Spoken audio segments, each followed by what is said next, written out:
Okay, episode 2 at my buddy Adam Wollinger's house to talk about the pedal board that occupies all of his energy. So take us through it, Adam. Okay. Just to help us understand like why these pedals, what sequences, and yeah. All right. Well, in the last year, I stopped using all sorts of extra multi-effects, and I kind of pulled it back, and I started using more gain stages and natural sounding tones instead of going after all these synthetic things that I was using with whammies and all sorts of other pitch shifters and stuff. So the way I like to do it now is I really like to take the sound of my guitar and kind of maintain that tone as much as possible, but take it through different gain stages, and that includes filtering and stuff like that too. So the order that I've chosen is first and foremost a fuzz face clone made by McCormick Analog, and it's basically just a Germanian fuzz face circuit that he made, and he allowed me to call it the Henry because the Henry is my middle name, and I also thought it was kind of cool because in electronics there's like Henrys, right? Oh, that's true. I don't know if that really applies in this case because I don't know a whole lot about electronics, but I think Henrys are like capacitance or something. yeah, it's some kind of measurement like of something. So or inductance, I think. Could be. I think your pickups have like certain amount of Henrys or whatever. Anyways, Yeah, I'm sure I'm wrong. I'm sure Calvin could probably tell us all about it. Anyways, very after cool. After that, so the reason why I use that is because a fuzz face, as people know, is an incredible fuzz pedal, but it's also a really great preamp that if you're typically a single coil user like myself, they tend to clean up really, really nicely when you roll the guitar's volume back, and you get these really sweet tones that you may not otherwise get with just your amp on its own. So it's a kind of a sweetener, and can be used as an always-on tool if you want. And I use it in both ways, as just a big heavy fuzz and also as a clean palette. After that, I've got basically a super fuzz. Let's clone. hear that. Hold on. Let's Oh, hear you wanna that. hear that? Let's hear that. Let's hear it Alright. clean up a little bit. Okay, so like So you're going through a telly. Yeah, I'm on a Telly American Standard with some Lawlers in it, and I'm on the neck pickup, rolled back about to 5, and that's like level all the way, and fuzz maybe dialed back about like maybe a quarter from full, so it's at 3/4 maybe. It's just the dial's a little off, but it's about 3/4 of the way. And that's cleaned up on the guitar. Sounds and awesome. what's nice about it is that with a fuzz face, you get what you give. So if you go nice and delicate, it's nice and clean, but if you really dig in, it can get nice and gnarly.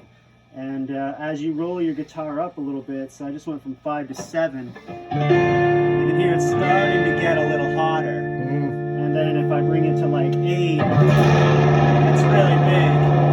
The blowtorch. Yeah, it's a blowtorch after that. And if you bring it to 10, it's just insane.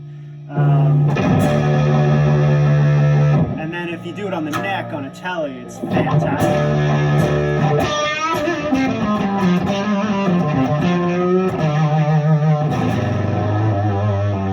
Very cool. So a huge shout out to Calvin McCormick. If you guys don't know who this guy is, he's going to be famous one day, if not already. He his makes pedals great are ridiculous. I have 3 of them on this board, so it shows that I really like his work. We're not getting any freebies. Yeah. Oh yeah, that's right. You have one too.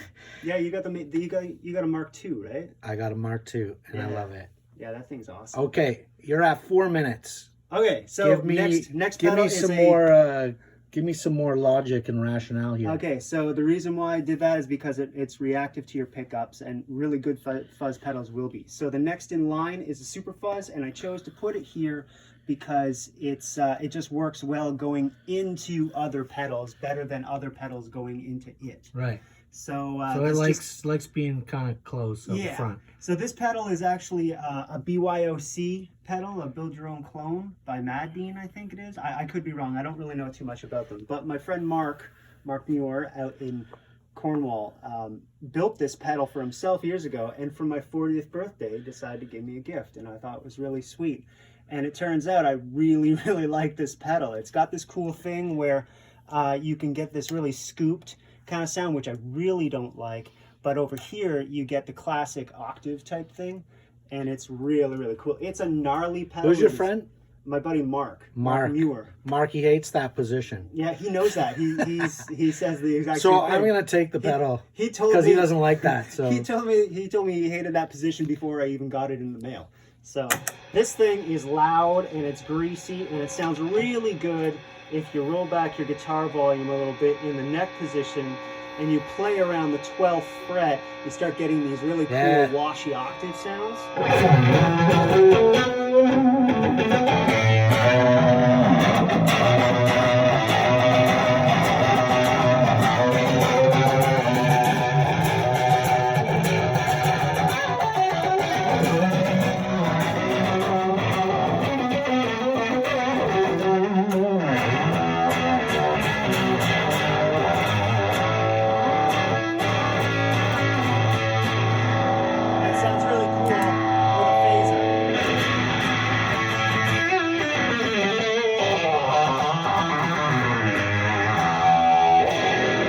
So that's going into the phaser, obviously. Yeah, the phaser's actually the last thing before.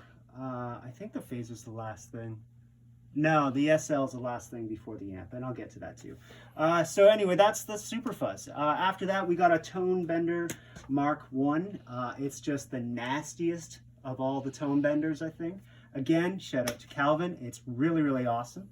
I don't use this thing every day because it has such a specific sound and you really got to be looking for that. It can clean up a little bit, but I find it sounds really best if I use it with the volume down again on the guitar, and then I can either use it on its own for really like staccato kind of sound because it does this suck out type thing on the attack, and then the other way I like to do it is also into the SL drive, and it really pummels the front end that way. So this is with the guitar at full.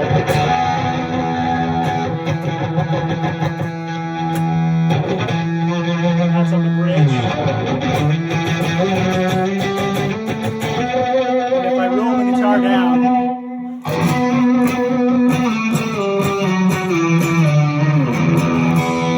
can kind of get this old school kind of raspy overdrive. And if you throw it into the SL, it just gets all the mids, especially on a telly with brass saddles. You get this gnarly snarl.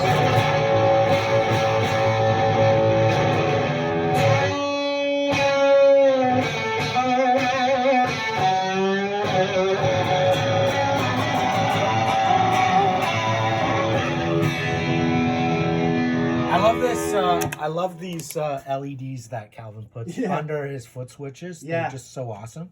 Yeah, I like them a lot. So this kind of gives it a little more like teeth.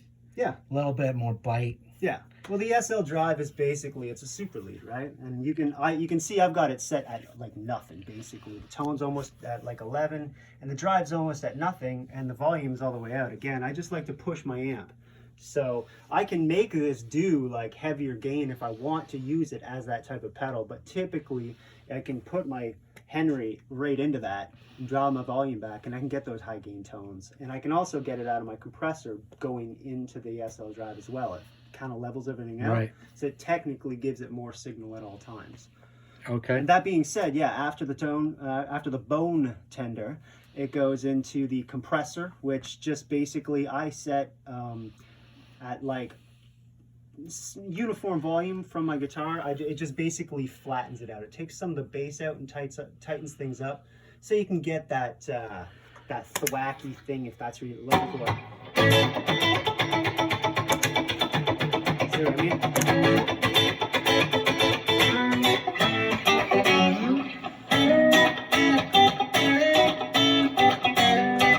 So he does that. Sounds great. And SL is just, I use it like a tube screamer, honestly. That's how I use it. It can do way more, but I really just find it doesn't change the tone of my guitar at all. Like it kind of boosts the mids a little bit, which is what I want for drive settings, but other than that, it's like... See what I mean? That's the guitar at 10.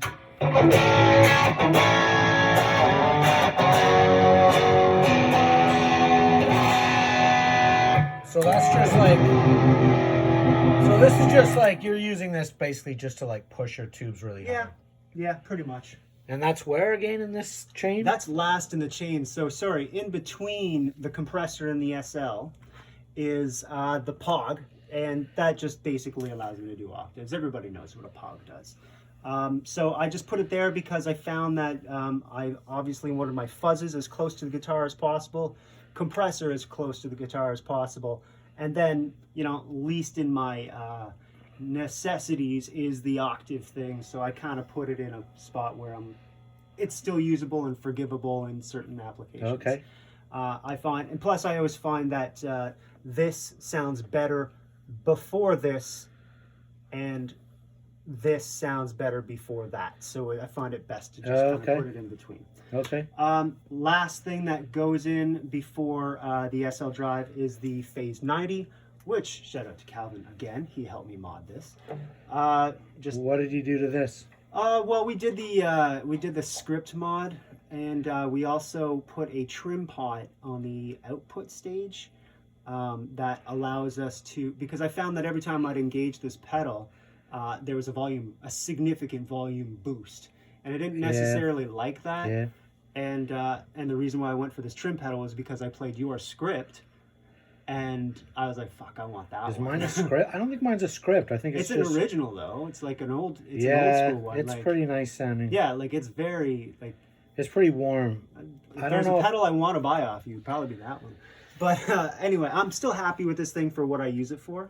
And I just, you know, I've got the foot button on there so that you can do it with your toe if you need to. I love that. But I generally just keep it low because it's really, you know, it's just, I don't know, I like it subtle. I like it to be there, but it's subtle. Really? And I also, I mean, yeah, I use it Let's in hear other it. ways. Oh yeah, that's sexy. You know what I mean? And that's before the SL. You know what I found?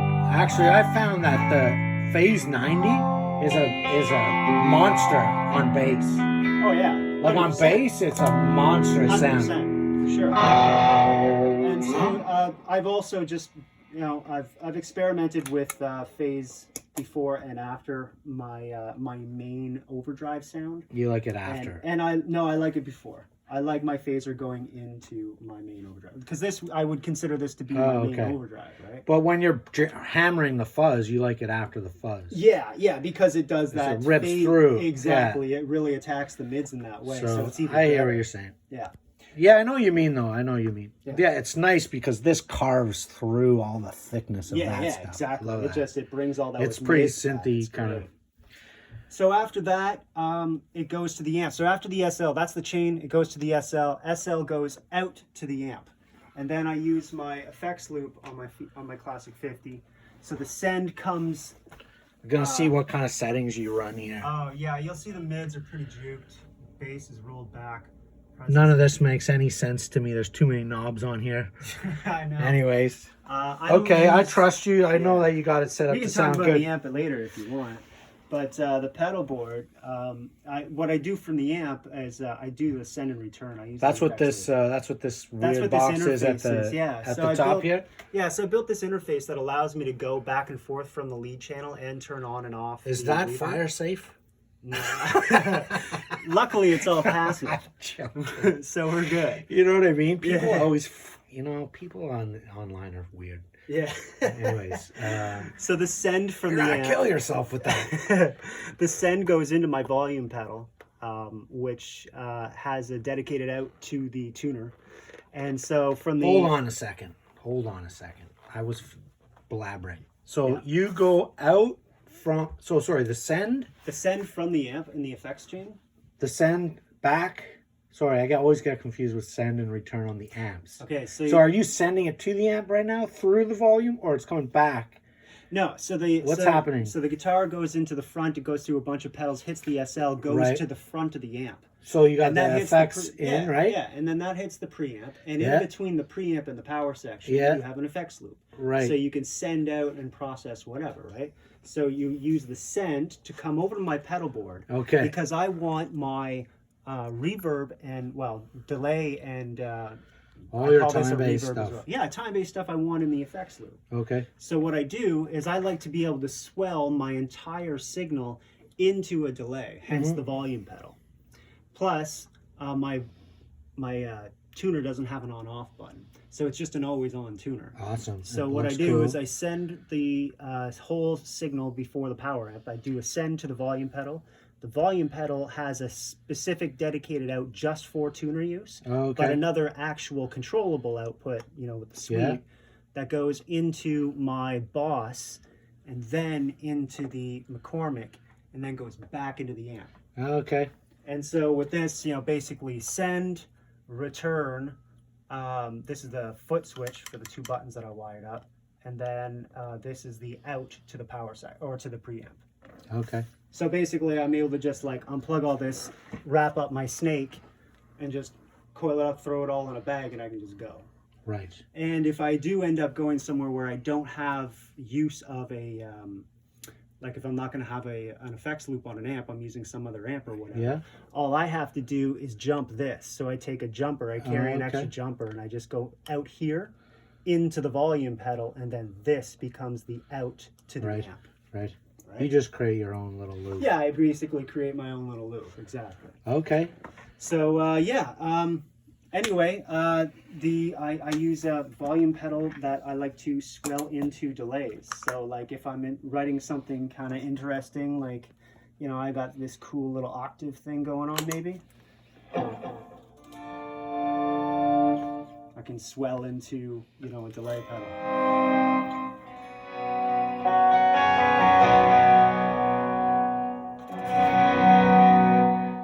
So it does that, and same thing with the McCormick one, which I really like kind of using as a plate reverb. Yeah, I love it. Let me It's turn dark. off the Dark. let me turn off the reverb on my preset here. There we go. So this will be just guitar, and you know, this will be just amp at this point. Yeah. Right? But if I turn this on,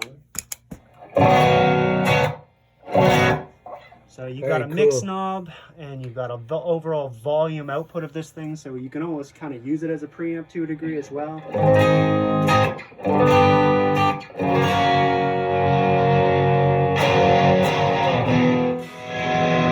Cool.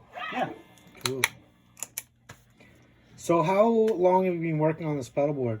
That's how I want to wrap it up. Well, I think this How much? particular one. How sick is this? How This, sick? How I think- sick is the illness? I will say that I think as long as you and I have been friends, that this iteration may be the second longest lasting version. How long is that? 2 weeks? I, Like for me, it's no. like mine might last like a week. I would say this has probably been the setup for the past, like, I'd say probably 3 months. Bullshit. When did you get this? 40th birthday. Oh, that's right. Yeah. Oh shit. Bullshit. You're right. I took out that. See, Maleco. you're a sick person. Yeah, I like That's that. okay. I took out the Maleco to put this. Yeah, in. you Right. did. Okay, so and how many fights, domestic disputes has this pedal board caused in your household? None. Any? None? None. No. Really? Luckily. Any my- concerning questions like, hey, what's that? Is that another pedal? Like, there were times where I was like, oh shit, she's gonna like wonder. But no, I've been pretty honest with her. Basically, we made an agreement, and it was, okay, listen, if you're gonna buy new gear, for now, until you know things start making more sense again, you need to sell some of your gear right. that you're not using. Out with the old, in Yeah. with the new stuff. And so, and it was, she didn't do that just. That's cool. She didn't do that in the sense that it was a controlling way. She did that for my own good, because I think there are a few of us out there that maybe collect a few too many. Yeah, things. there's some sick people out there. Yeah, and so it was actually good. I got rid of some pedals that I never thought I would get rid of, and I got rid of some other. I got rid of a guitar. I got rid of all sorts of shit. Okay, cool. Yeah. Well, we don't care about that No, because that's we're true. just talking about pedal boards right now. And so I really appreciate it. This is episode 2. And actually, this is my question. I'm going to ask this of everybody. Sure. 1, does your pedal board have a name? And if it doesn't, that's okay. You can put it in the comments when you find a name for it if it doesn't. Never thought about And naming it. then two, like I decided after doing my first episode to call my board the Vanier board because we kind of live in Vanier. So this is sort of like Vanier. This is like a brother Vanier board. Your pedal And board. Jeff, The latest one I saw, I would have to say that it's like the Vanier Prince board because of that fucking Oh, moon the shape, yeah, the moon yeah. shape you got going on. Yeah, that's kind of cool. Okay, so anyways, maybe you'll get a name or not. And the other thing is, if you know anybody else who wants to gush about their obsessiveness around their pedal board, just let me know. I'll take a look. Talk to some of your weird basement dwelling freaky people and let me know because I want to do a couple more of these. Anyways, thanks so much, Adam. This was Adam Wallinger's board. And it's pretty cool. And that's that. If you hated this, please put your hateful comments. Yeah, we need those. Yeah, I love them. I like that. Actually, they're so entertaining. Anyways, bye.